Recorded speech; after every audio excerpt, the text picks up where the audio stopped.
an hour late, Donald Trump has arrived at the CPAC conference in Florida, about to make his first speech since leaving the White House, speaking there to an audience of American conservatives, taking a long time to clap his audience, perhaps as a thank you for their rather long wait. And they haven't heard from him for a few weeks. He's, of course, been silenced by social media, and so his usual outlet for letting us know how he thinks. And we've not had a huge amount of reaction from him since his impeachment trial, of course, where he was cleared, but where a number of Republicans from his own side voted against him. We're told he may have scores to settle tonight, perhaps with some of those Republicans, but also, of course, with his successor, Joe Biden. He will no doubt be in his sights in this speech. Will he announce that he'll run for office again in 2024? The experts think not. The crowd, no doubt, would like him to. He's got a lot of supporters at that conference.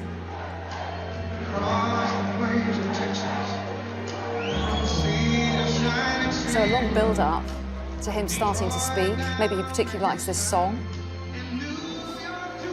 We know that he's going to go for Joe Biden on the subject of immigration. We've been told that. And although he's not expected to formally say that he'll run in 2024, he is expected to talk about his political journey being far from over.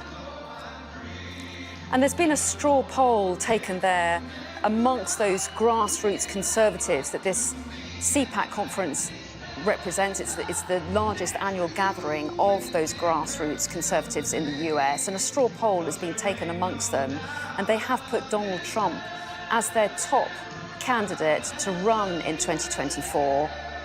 He's the most popular person there, and actually there's signs of his popularity throughout the conference, not least amongst the speakers who are attending, but also the general mood there as well. Interestingly, Mike Pence, Mitch McConnell not speaking there, a sign perhaps of the schism that still remains within the Republican Party.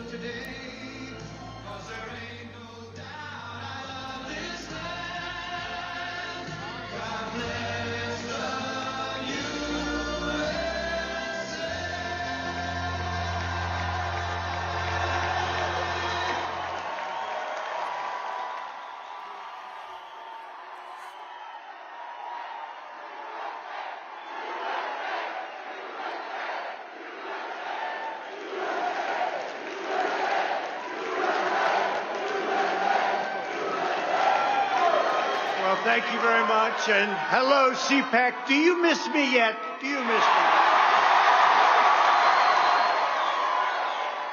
A lot of things going on. To so many wonderful friends, conservatives, and fellow citizens in this room and all across our country, I stand before you today to declare that the incredible journey we begun together, we went through a journey like nobody else. There's never been a journey like it. There's never been a journey so successful. We began it together 4 years ago, and it is far from being over. We've just started.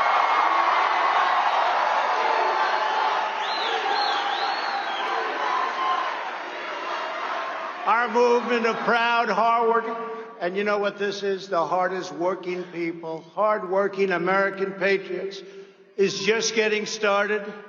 And in the end, we will win. We will win. We've been doing a lot of winning. As we gather this week, we're in the middle of a historic struggle for America's future, America's culture, and America's institutions, borders, and most cherished principles.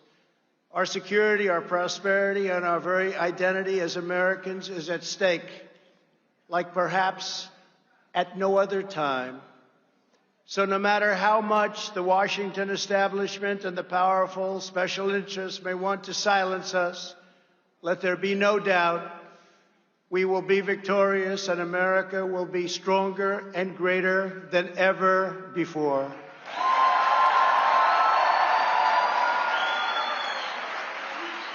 I want to thank my great friends, Matt and Mercedes Schlapp. Matt, thank you. It's Thank you. Mercedes, thank you very much.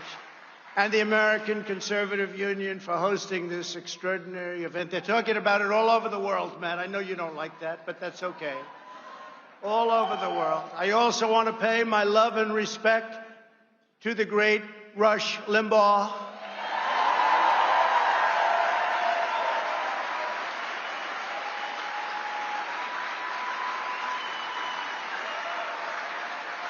Who is watching closely and smiling down on us. He's watching and he's loving it, and he loves Catherine. Catherine, thank you for being here. So great. Thank you, Catherine. He loved you, Catherine. I will tell you that. So fantastic. Thank you, Catherine, very much. To each and every one of you here at CPAC, I am more grateful to you than you will ever know. We are gathered this afternoon to talk about the future of our movement, the future of our party, and the future of our beloved country. For the next 4 years, the brave Republicans in this room will be at the heart of the effort to oppose the radical Democrats, the fake news media, and their toxic cancel culture. Something new to our ears, cancel culture. And I want you to know that I'm going to continue to fight right by your side. We will do what we've done right from the beginning, which is to win. We're not starting new parties. You know, they kept saying, he's going to start a brand new party. We have the Republican Party. It's going to unite and be stronger than ever before. I am not starting a new party. That was fake news. Fake news, no. Wouldn't that be brilliant? Let's start a new party and let's divide our vote so that you can never win. No, we're not interested in that. No, we have tremendous, Mr. McLaughlin just gave me numbers that nobody's ever heard of before. More popular than anybody. That's all of us. It's all of us. Those are great numbers, and I want to thank you very much. Those are incredible numbers. I came here and he was giving me 95%, 97%, 92%. I said, they're great, and I want to thank everybody in this room and everybody all throughout the country, throughout the world, if you want to really know the truth. Thank you, Doug. Thank you. We will be united and strong like never before. We will save and strengthen America, and we will fight the onslaught of radicalism, socialism, and indeed, it all leads to communism once and for all. That's what it leads to. You'll be hearing more and more about that as we go along, but that's what it leads to. You know that. We all knew that the Biden administration was going to be bad, but none of us even imagined just how bad they would be and how far left they would go. He never talked about this. We would have those wonderful debates. He would never talk about this. We didn't know what the hell he was talking about, actually.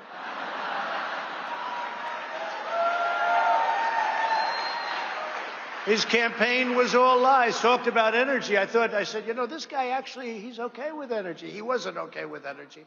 He wants to put you all out of business. He's not okay with energy. He wants windmills, the windmills that don't work when you need them. Joe Biden has had the most disastrous first month of any president in modern history. That's true. Already the Biden administration has proven that they are anti-jobs, anti-family, anti-borders, anti-energy, anti-women, and anti-science. In just one short month, we have gone from America first to America last. You think about it, right? America last. There's no better example than the new and horrible crisis on our southern border. We did such a good job. It was all worked. Nobody's ever seen anything like we did, and now he wants it all to go to hell. When I left office just 6 weeks ago, we had created the most secure border in U.S. history.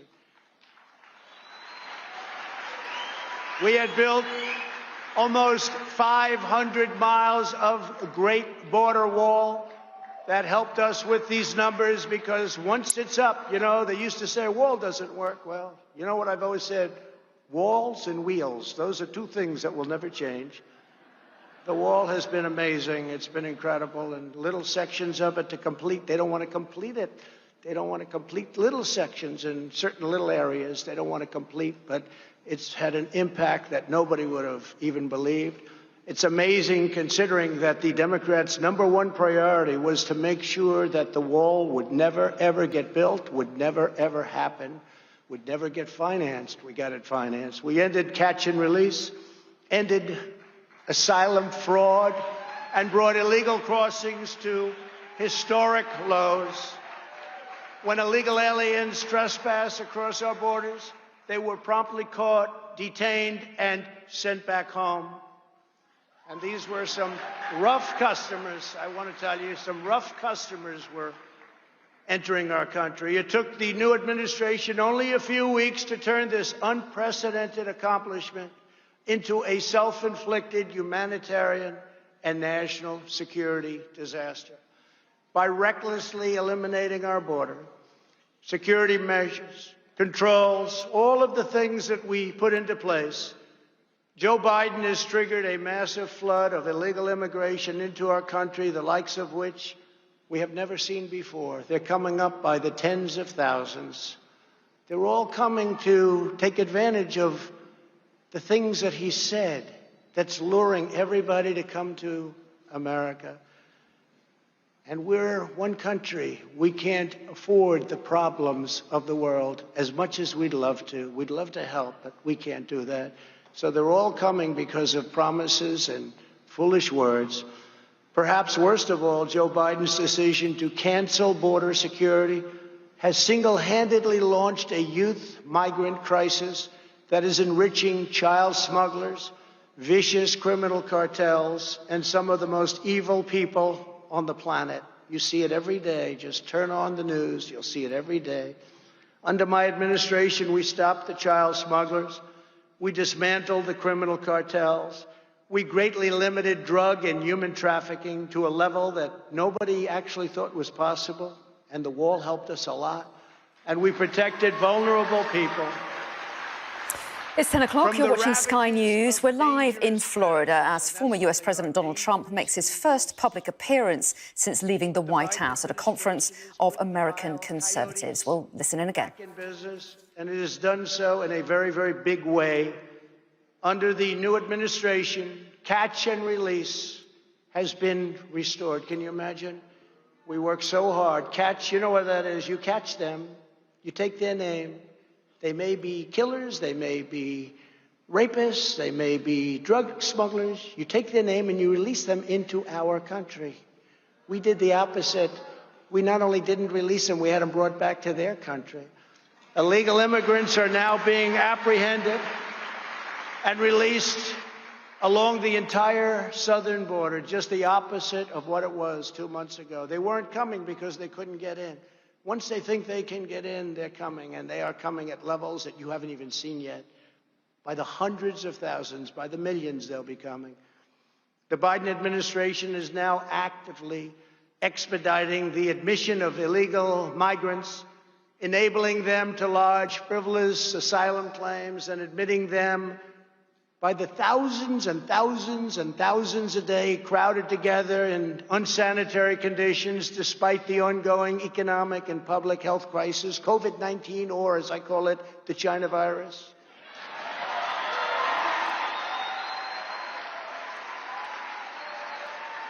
There's no masks. There's no double masks. That was a new one that came out 2 weeks ago.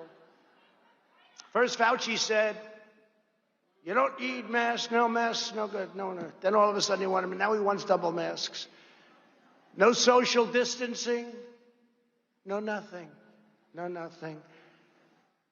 They're together, and it's sad, actually, and it's sad for them, and it's sad for our country. What the Biden administration is doing to push young migrants into the hands of human traffickers and coyotes is dangerous, immoral, and indefensible. Hard to believe it's happening. Biden has failed in his #1 duty as chief executive, enforcing America's laws. This alone should be reason enough for Democrats to suffer withering losses in the midterms and to lose the White House decisively 4 years from now.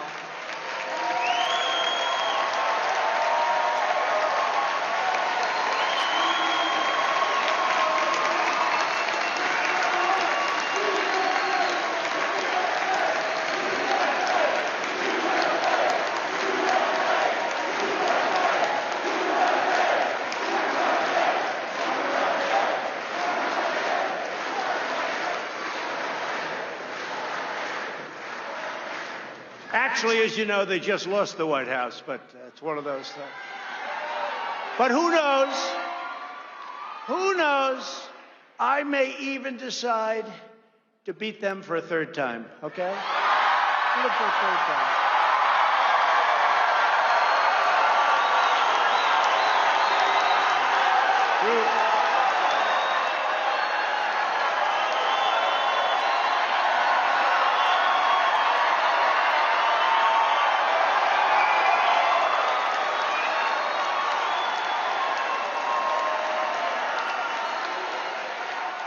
Joe Biden defunded the border wall and stopped all future construction, even on small open sections that just needed to be finished up. Routine little work.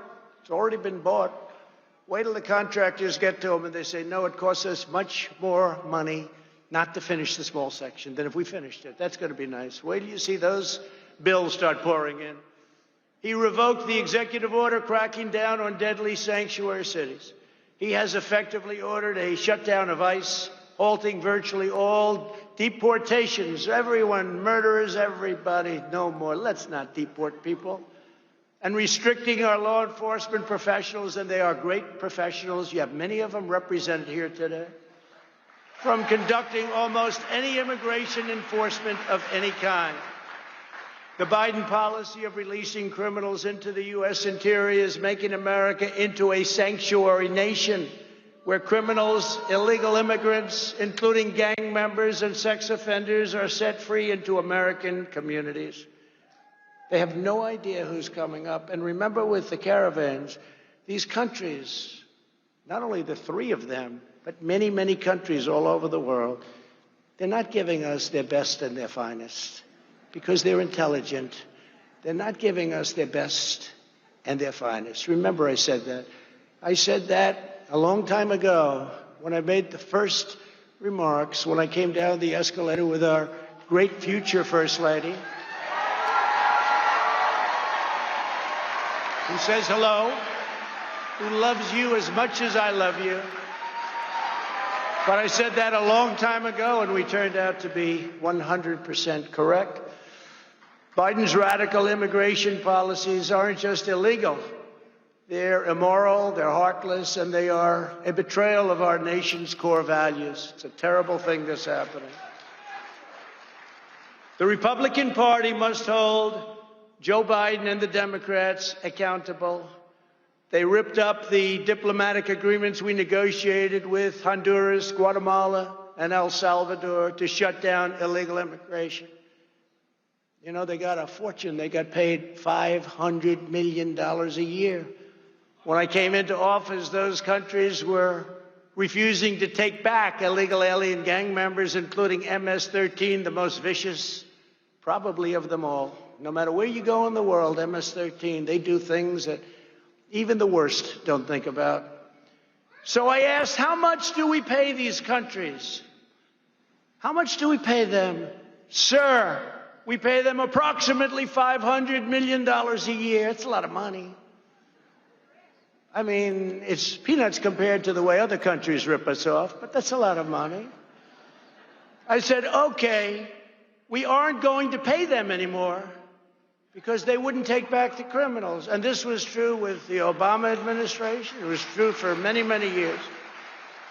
So we'd catch a murderer, we'd want to bring him back to Guatemala or Honduras, El Salvador. They wouldn't take him back. No, we don't want him. We'd fly him in, they wouldn't let the plane land. We'd bus him in, they wouldn't let the buses get anywhere near the border. And I said, we're not going to pay him anymore. So after I said that, and I stopped payment, you know, like a term that we use in the world of business, let's stop payment. So we stopped payment. They were delinquent. we stopped payment. And they very quickly came to the table and we made a deal, very quick deal. We still kept the money. We still didn't pay because, but we made a deal. And when illegal aliens came across our border, they were rapidly deported and lovingly accepted by those countries from where they came. And it worked out great. So now they accept the people.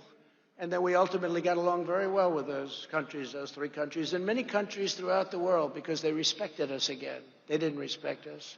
They couldn't believe what they were getting away with. But now Joe Biden has wrecked this great deal, wrecked it. And they're already doing what they were doing before, and they're taking the money. And that's just a small portion of what's going on. To top it all off, the Biden people are pushing a bill that would grant mass amnesty for millions of illegal aliens while massively expanding chain migration. That's where you come in and everybody comes in, your grandmother, your father, your mother, your brother, your cousins. They come in so easily, so crazy, so crazy. It even requires that the U.S. government provide illegal border crossers with taxable funded lawyers. Anybody need a good lawyer? You can't have one. They get the lawyers. They get lawyers. They're probably very good, too. The Democrat immigration bill is a globalist corporate. You take a look at the corporatists. Big tech attack on hardworking citizens of every race, religion, color, and creed. And Republicans must ensure that it never is allowed to become federal law, which is what they want to do. We must stand tall in the party. We have to do this. We have to stand tall as the party for law-abiding Americans and others when they're in our country. Border security is just one of the many issues on which the new administration has already betrayed the American people. He didn't talk about this stuff. I debated him. He wasn't talking about this. He wasn't. What he signed with those executive orders, they weren't things that were discussed. We didn't know all about him and the press because they're fake news. They're the biggest fakers there are. But the press refused to ask the questions. And when I asked the questions on television, on the debate, Chris Wallace in this case and others refused to let him answer. They refused to let him answer the questions. Maybe we could have found something, or if the media did its job, which they don't. Their callous indifference to working families is equally clear when it comes to the critical matter of getting America's children back to school. And they must get back and get back right now. Right now. Crazy.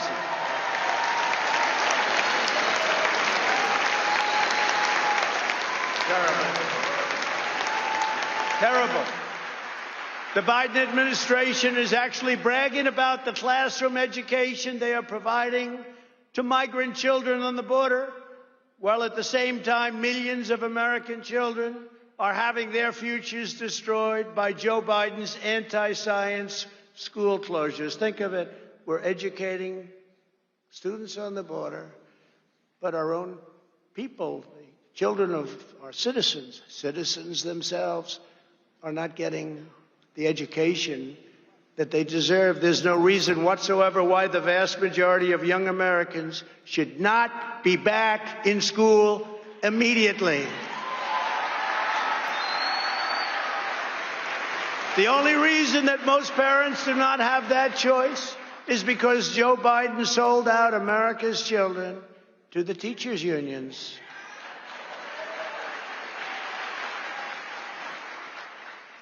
His position is morally inexcusable. You know that.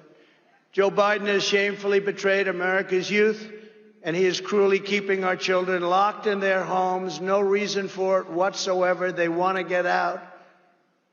They're cheating the next generation of Americans out of the future that they deserve, and they do deserve this future. They're going to grow up, and they're going to have a scar.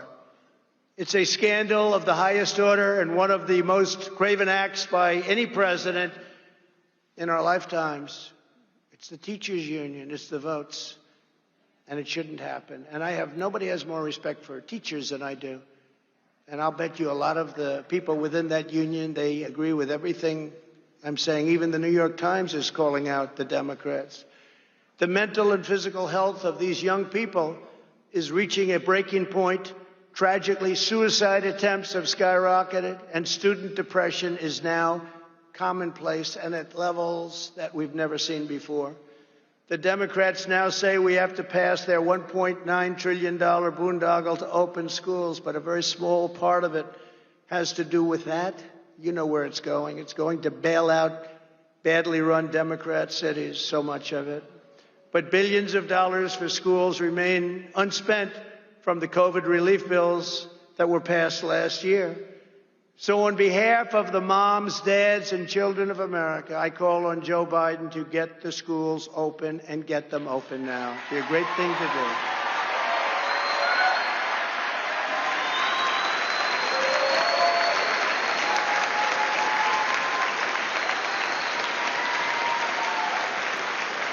When I left office, and we're very proud of this because this was something that they said could not be done.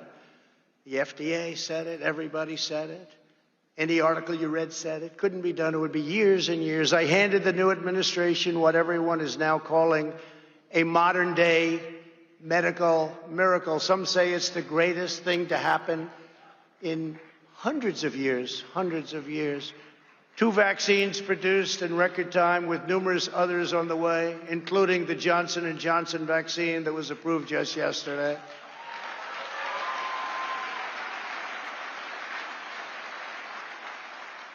And therapeutic relief also. If you're sick, we have things now that are incredible. What has taken place over the last year under our administration. It would have taken any other president at least 5 years, and we got it done in 9 months. Everyone says 5 years, so 5 years.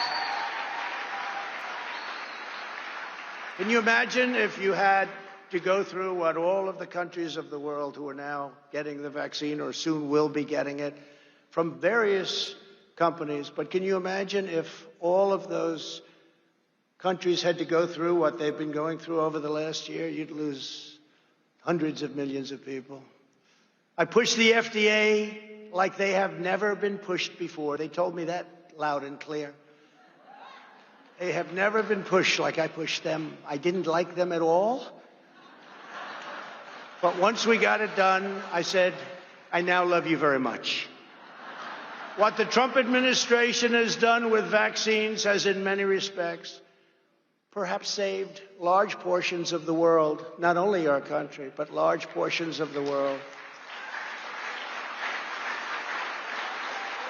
Not only did we push the FDA far beyond what the bureaucrats wanted to do, we also put up billions and billions of dollars, $10 billion, to produce the vaccines before we knew they were going to work.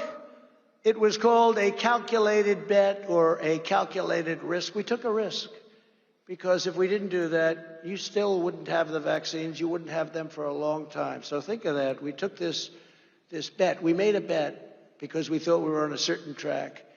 But you'd be starting to make them right now. It would be a long time before you ever saw them. It takes 60 to 100 days to manufacture and inspect new doses. And that means that 100% of the increased availability that we have now was initiated by our administration. 100%.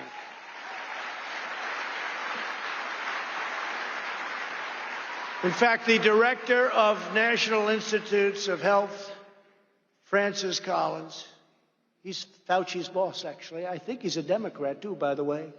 Recently said that our Operation Warp Speed was absolutely breathtaking and that the Trump administration deserves full credit, which we do.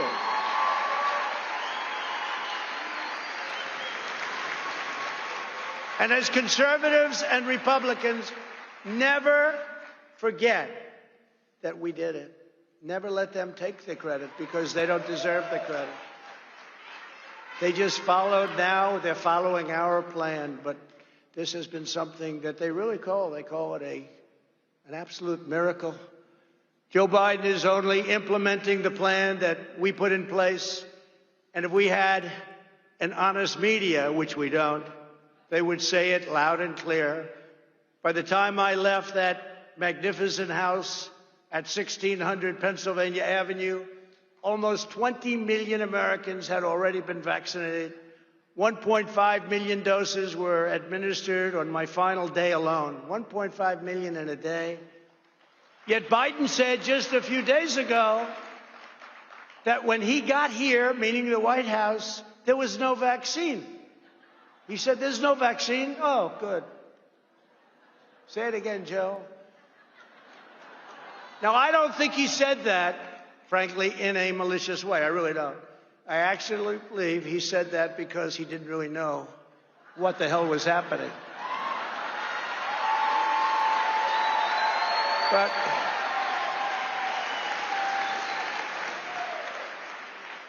never let them forget this was us. We did this. And the distribution is moving along according to our plan.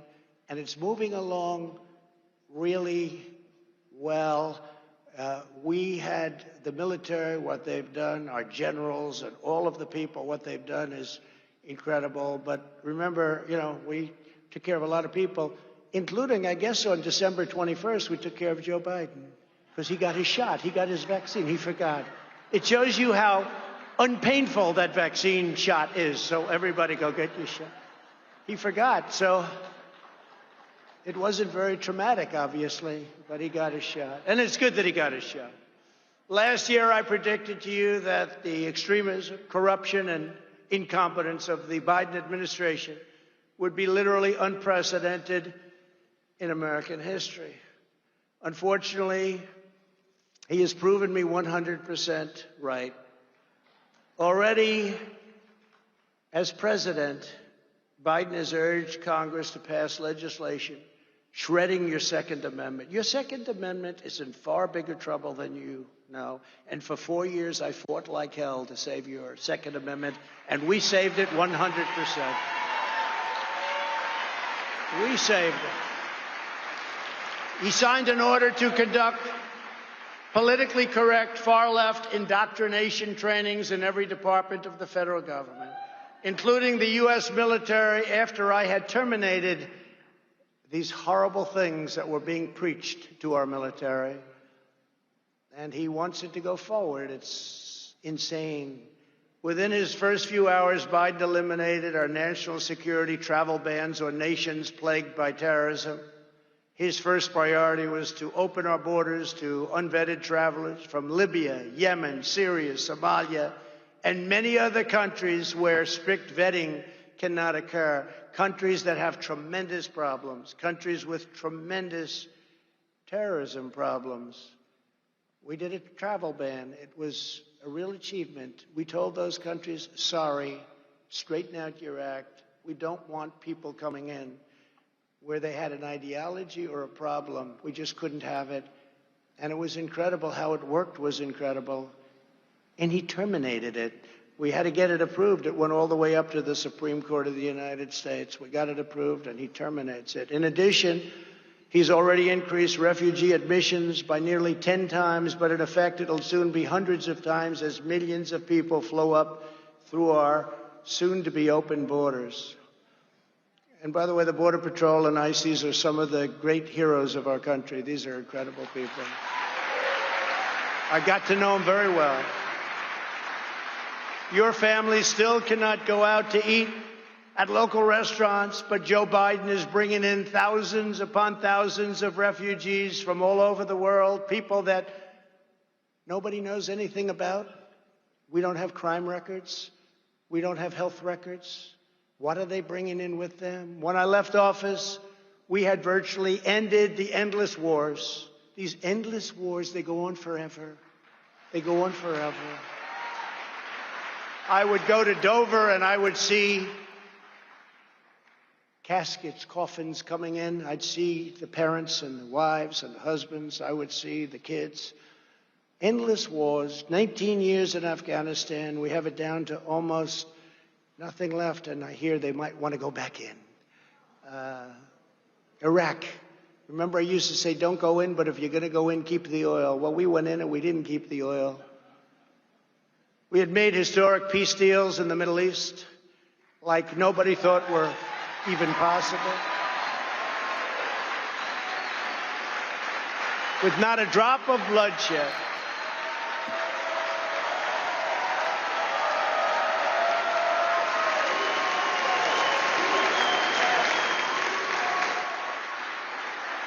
And by the way, not one American soldier has been killed in Afghanistan in over a year. Think of that. Not one.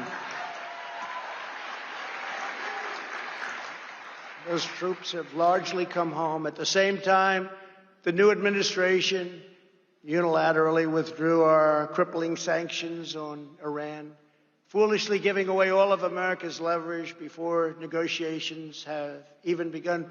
Leave the sanctions, negotiate. Does anybody understand what I'm saying here? Are there any good business people? You don't have to be a good. Are there any bad business people? They took off the sanctions. They took off the sanctions. They said, well, we're going to not have any sanctions. Let's negotiate a deal. I don't know, Matt Schlapp. I don't think you would have done that. Do you think so, Matt? I don't think so. Mercedes wouldn't have. No, you do that. You make a deal, and then you do what they wanted. I will tell you something, and I said it. Had we had a fair election, the results would have been much different, and we would have had a deal. We would have had a deal with Iran within the first week. They wanted those sanctions off. He took them off for nothing, for nothing. Now you watch how tough they negotiate. In another horrendous surrender, he agreed to get back into the World Health Organization for approximately $500 million a year, which is what we were paying. When I withdrew from the WHO, and you know the whole story with that, they called it badly. They really are puppets for China. They called and they wanted us to stay in. I said, how much are we paying? Approximately $500 million. How much is China paying? A much larger in terms of population country. Sir, they're paying $39 million. I said, why are we paying $500 million and they're paying $39? I could tell you why. Because the people that made the deal are stupid. That's why. So,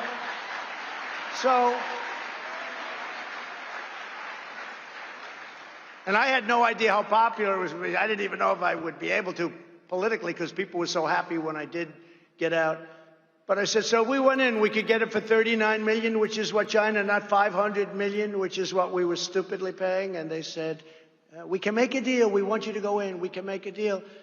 Okay, and I decided not to do it. But we could have had it for $39. We could have had it for the same as China.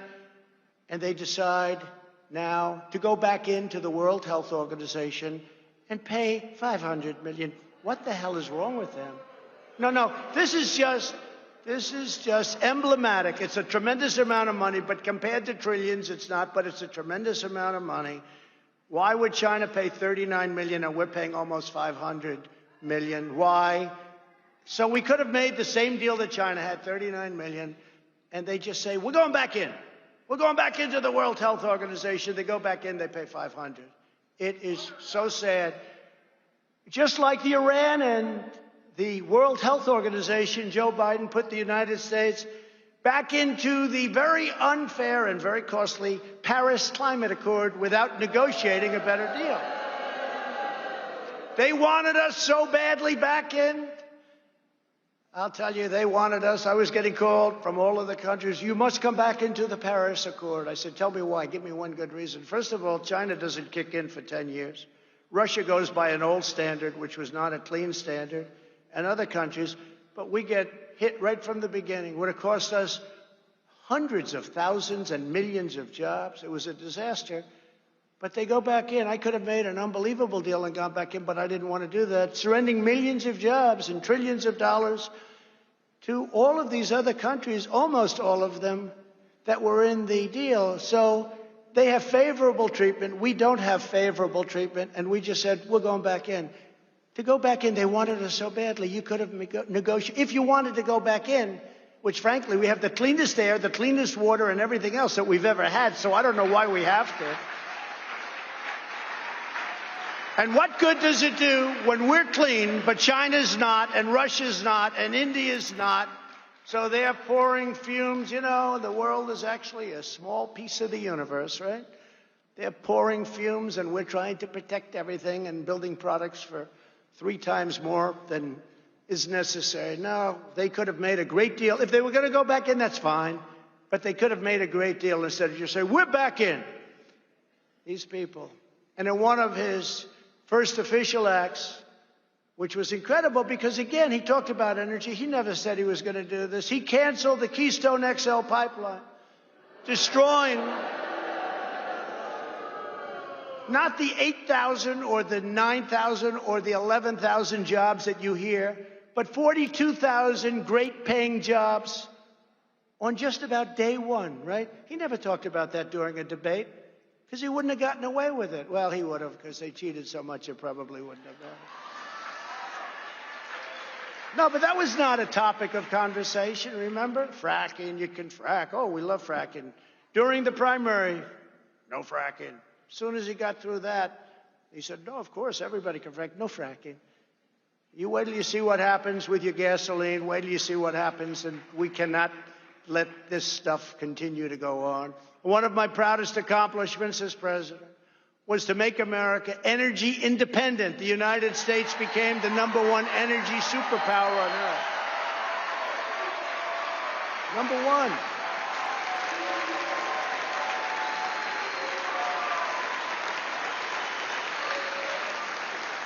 Became #1. Bigger than Saudi Arabia, bigger than Russia by a lot. We left them all in the dust. They were all in the dust. But if the Democrats have their way, we are heading from energy dominance to energy disaster. That's what's happening. You have to see what's going on. Everything's being closed up. It's a disaster. The blackouts we saw in California last summer and all the time, and the windmill calamity that we're witnessing in Texas. Great state of Texas. We love Texas. But it's so sad when you look at it. That'll just be the start. How bad is wind power? So I talk about it all the time at CPAC, right? We went to CPAC, remember last, I said, we're going to watch the president. Well, Alice, the wind isn't blowing. I don't believe we'll have any electricity. Remember, we would kid, but I wasn't actually kidding. It's such an expensive form of energy. It's so bad for the environment. It kills the birds. It destroys the landscapes. And remember, these are structural columns with fans on them. They wear out, and when they wear out all over the country, you see them. Nobody takes them down. They're rotting. They're rusting. How this is environmentally good for our country, and it costs many, many times more than natural gas, which is clean. It costs many more and can fuel our great factories. Wind can't do that. And solar, I love solar, but it doesn't have the capacity to do what we have to do to make America great again. Sorry, it just doesn't have it. Under the radical Democrat policies, the price of gasoline has already surged 30% since the election, and will go to $5, $6, $7, and even higher. So enjoy that when you go to the pump, and they'll say, that'll be about $200 to fill up your van. You'll go to this, remember they used to go to the little small vans? They got away from the big ones that everybody wanted. They went to the small ones. Well, you know what? Probably a good investment as long as these guys have their say, because, you know, it's a shame what's happening. Energy prices are going to go through the roof, and that includes your electric bills. That includes any bill having to do with energy, our biggest cost. We will now be relying on Russia and the Middle East for oil. And they talk about Russia, Russia, Russia. What's better than what this guy's done for Russia? I had oil where they were actually paying you to take it, okay? You know, that was a little, remember they were going to give you 37 a barrel, but you had to take it away. You had free oil almost for a period of time, and one way I was proud of it, but we also had to save the energy industry, and it worked out well. And I dealt with Russia and Saudi Arabia, and they cut back on production, and we got it back up. But now it's going the opposite, because now they're taking this incredible energy independence away from the people of our country, and you're going to see costs go like you have never seen them go before. It's a very sad and very stupid thing that they're doing. The Biden policies are a massive win for other oil-producing countries and a massive loss for the United States and our great citizens. Joe Biden and the Democrats are even pushing policies that would destroy women's sports. A lot of new records are being broken in women's sports. Hate to say that, ladies, but got a lot of new records. They're being shattered. You know, for years, the weightlifting, every ounce is like a big deal for many years. All of a sudden, somebody comes along and beats it by 100 pounds. Boom, boom. Now, young girls and women are incensed that they are now being forced to compete against those who are biological males. It's not good for women. It's not good for women's sports, which worked so long and so hard to get to where they are. The records that stood for years, even decades, are now being smashed with ease. Smashed. If this is not changed, women's sports, as we know it, will die. They'll end. It'll end. What coach, if I'm a coach, you know, I want to be a great coach. What coach, as an example, wants to recruit a young woman to compete if her record can easily be broken by somebody who was born a man? Not too many of those coaches around, right? If they are around, they won't be around long because they're going to have a big problem when their record is, we're 0-16, but we're getting better. No, I think it's crazy. I think it's just crazy what's happening. We must protect the integrity of women's sports. So important. After.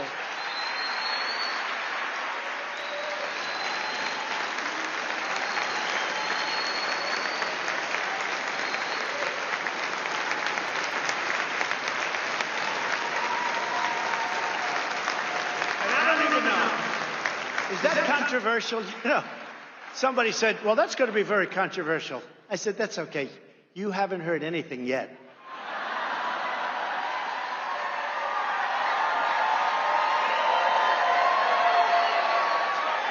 As you can see, the early weeks of the Biden administration have nothing less than, they've been a catastrophe for American workers and for American families. The task of our mission, and for us, it's our movement. As I said, a movement like has never been seen, I think we can probably say, never been seen anywhere in the world. I mean, nobody's ever seen a movement like this. I'd grow up and I'd watch somebody who came in second in New Hampshire, or first in Iowa, and that was the end, and they became famous for the rest of their lives. We won the election twice. I mean, you know, think about it. Twice. The task for our movement and our party is to stand up to this destructive agenda with confidence and with resolve. The future of the Republican Party is as a party that defends the social, economic, and cultural interests and values of working American families of every race, color, and creed. That's why the party is growing so rapidly and is becoming a different party. And it's becoming a party of love. You have to see outside the streets. I mean, there's such love. The flags. Amazing.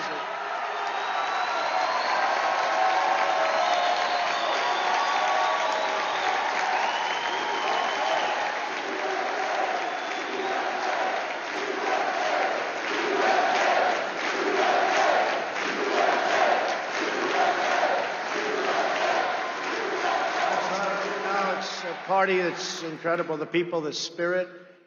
And there are, as you probably heard a little while ago, I mean, there's more spirit now than there's ever been, including even before the election. More spirit now than we've ever seen, because people are seeing how bad it can be. And again, I want to thank Rush and Catherine, because what he did to get the word out has been incredible. Some people are irreplaceable, as Sean Hannity would say, and he said Rush is irreplaceable. But his spirit lives on, and that's something that we need and we love.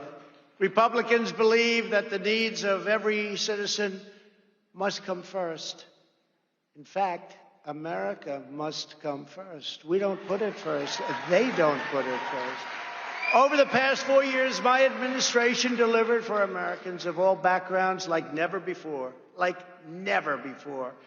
We built the strongest economy in the history of the world, raised wages, and achieved the lowest African American, Hispanic American, and Asian American unemployment rates ever recorded.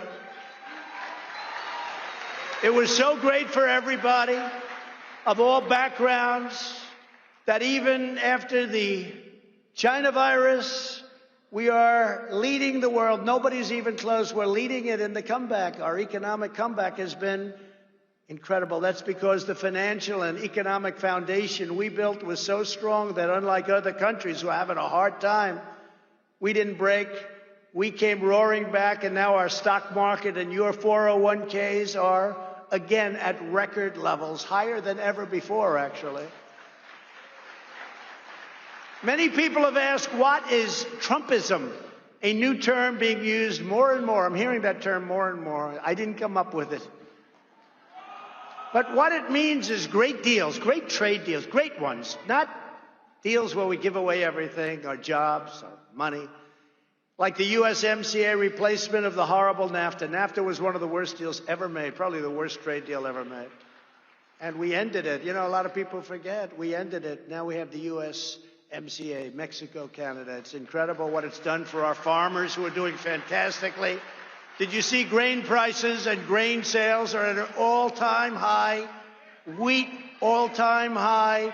So many elements of farms and farmers, and they love me. And remember, it's going to be very close in Iowa. Well, it wasn't close. We won in a landslide, Iowa, because our farmers know and they put up with it. And we did a lot of work with the tariffs and all these things that we had to do to get it. And now the farmers are doing great, but they're setting records. It means low taxes and eliminating job-killing regulations, Trumpism. It means strong borders, but people coming into our country based on a system of merit. So they come in and they can help us, as opposed to coming here and not being good for us, including criminals, of which there are many. It means no riots in the streets. It means law enforcement. It means very strong protection for the Second Amendment and the right to keep and bear arms. It means support for the forgotten men and women who have been taken advantage of for so many years, and they were doing great. They were doing great before that horrible thing from China came in and hit us, and now they're starting to do really well again. You know, if you think about it, we built the economy twice. We built it then, and then like every other country in the world, it went down, and then we built it again. Now it's higher in many ways, certainly in the stock market, it's higher in many ways than it was before. That's because of the foundation, and no country comes even close to competing with our comeback. And it means a strong military and taking care of our vets, but a strong military, which we have totally rebuilt. We have rebuilt it. And our military has never been stronger than it is today. It was tired, it was depleted, it was obsolete, and now we have the best brand new equipment ever made, and it was all produced right here in the USA. Isn't that nice? And we take care of our vets. You know, we had a poll recently, just before leaving office. The vets had a 91% approval rating for the way we took care of them. That's the highest number in the history of the polls, the vet polls. On top of all of that, we have even created the Space Force, the first new branch of the United States military in nearly 75 years. The mission of the Democrat Party is to promote socialism. They want to promote socialism, ultimately leading, unfortunately, to communism. And that will happen. If you look at Venezuela, you look at some of these countries, that's why some of our biggest supporters are from South America, Latin America, because they've seen what goes on with all of this cancel culture, and you can't speak, and let's cut them off, and let's not give them words. The mission of our movement and of the Republican Party must be to create a future of good jobs, strong families, safe communities, a vibrant culture, and a great nation for all Americans, and that's what we're creating.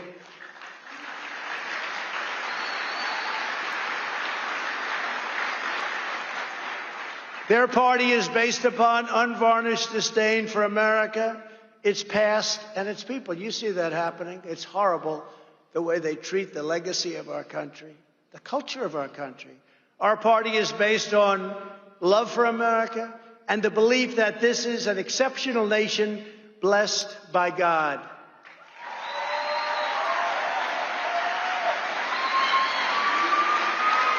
We take great pride in our country. We teach the truth about history. We celebrate our rich heritage and national traditions. We honor George Washington, Abraham Lincoln, Thomas Jefferson, and all national heroes. And of course, we respect our great American flag.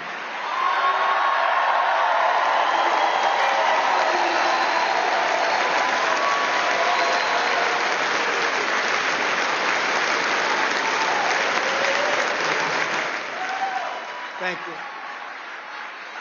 Thank you very much. Thank you very much.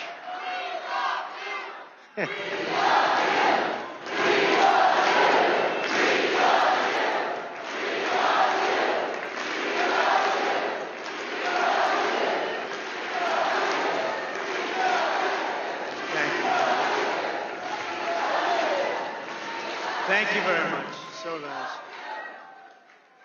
I started that hearing. We really were getting word of that, hearing that during some of the rallies, especially the latter rallies where we set records. We had 56 unbelievable packed rallies, and nobody's ever had anything like we had. And we started hearing, "We love you." And I asked somebody, you know, because we really liked Ronald Reagan, right? He was a great president. We had others. But I said, did anybody ever say that to Ronald Reagan or to any of our great? And to the best of all of these political professionals' knowledge and pollsters, nobody's ever heard that chant before, man. So it's an honor. Believe me, it's an honor. It's a great honor. It's a great honor. You know, when you think about "we love you," you're saying that about, I hate to say it, am I a politician? I don't know. Maybe I'm a politician. I hate to admit it, but it's an honor that you would say it. We believe in patriotic education and strongly oppose the radical indoctrination of America's youth. It's horrible. We are committed to defending innocent life and to upholding the Judeo-Christian values of our founders and of our founding.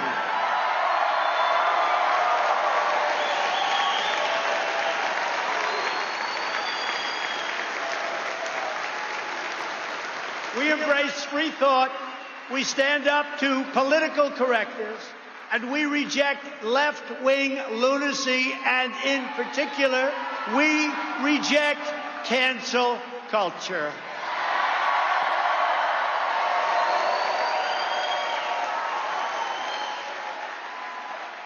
We know that the rule of law is the ultimate safeguard, and we affirm that the Constitution means exactly what it says, as written, as written. They want to change it. They want to change it. They want to get rid of it, frankly. We believe in law and order, and we believe that the men and women of law enforcement are heroes who truly deserve our absolute support. We don't defund the police. We are not defunding the police. We believe in standing up to China, shutting down outsourcing, bringing back our factories and supply chains, and ensuring that America, not China, dominates the future of the world. That's what's going to happen. And by the way, we took in hundreds of billions of dollars from China. During my administration, they never gave us 10 cents. It was a one-way street. We took in hundreds of billions, and during negotiations, they would say, look, the one thing, we don't want any more of these tariffs. Those tariffs, we took in so much money. And what happened is they became competitive. So what happened with people, they wouldn't go to China. They'd build a lot of it back in our country. They would make it here instead. And in addition to that, we were taking in billions and billions and billions of dollars from China. But in all fairness to China, we made a trade deal with them. This was prior to COVID. Once COVID happened, I no longer cared so much about the trade deal because what happened with that was just disgraceful.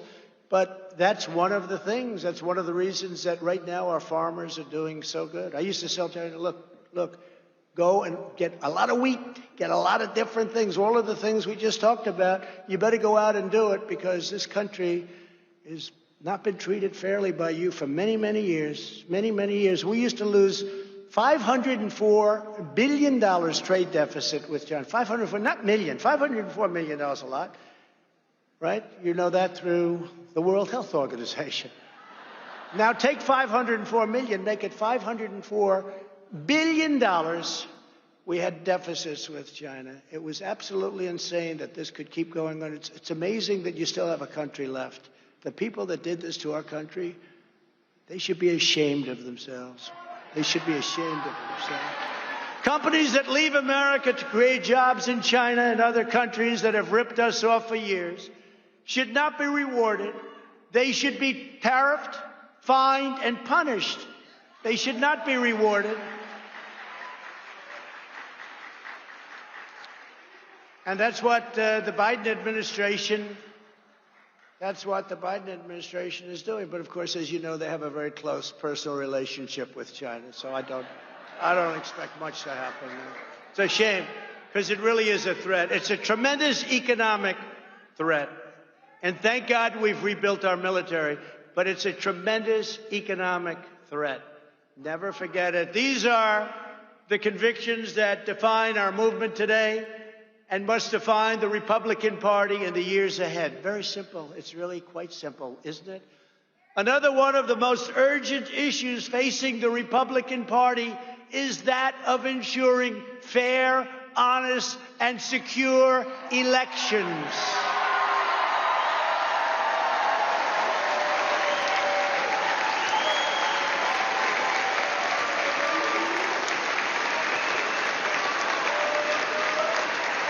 Such a disgrace, such a disgrace.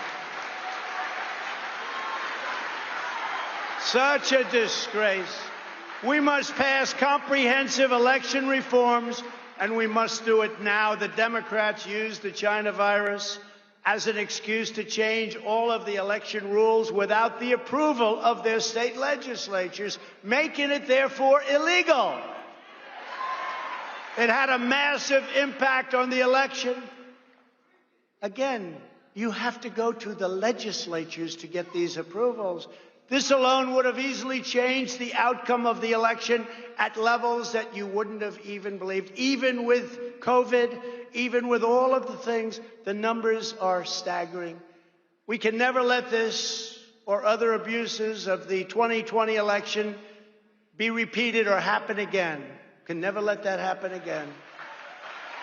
You see what's going on. We've been set back so greatly with other countries and with the world. We need election integrity and election reform immediately. Republicans should be the party of honest elections that can give everyone confidence in the future of our country. Without honest elections, who has confidence? Who has confidence? This issue is being studied and examined. But the reality is you cannot have a situation where ballots are indiscriminately pouring in from all over the country. Tens of millions of ballots. Where are they coming from? They're coming all over the place. Where illegal aliens and dead people are voting, and many other horrible things are happening that are too voluminous to even mention. But people know. I mean, it's being studied, and the level of dishonesty is not to be believed. We have a very sick and corrupt electoral process that must be fixed immediately. This election was rigged, and the Supreme Court and other courts didn't want to do anything about it.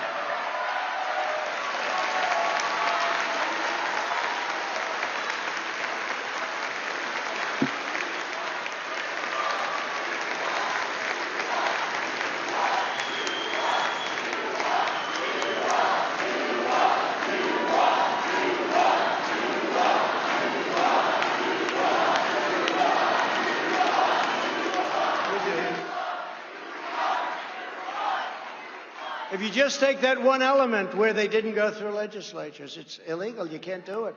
It's in the Constitution. They didn't have the courage, the Supreme Court.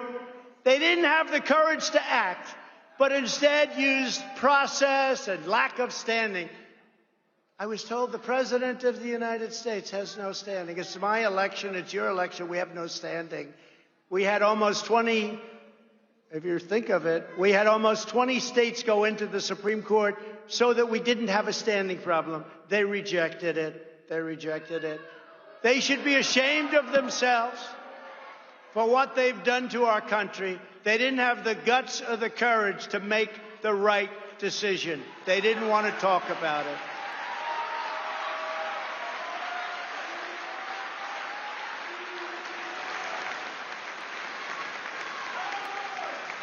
You had the case led by the great state of Texas. 18 states went in. You don't have standing. Oh, let's not talk about it. They didn't have the guts to do what should be done. And that's on top of all of the other forms of cheating, but this is the most basic of all. They would have local courts and local politicians change the rules, in some cases a day or two before the election. This should never be allowed to happen to another presidential candidate or presidential race. Should never be allowed to happen.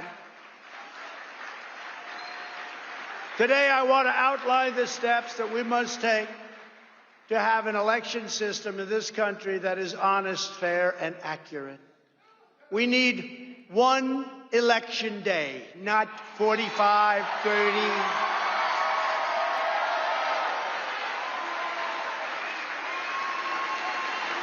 One day, like it's been.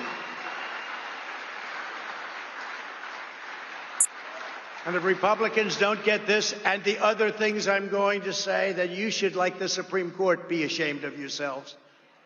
One day.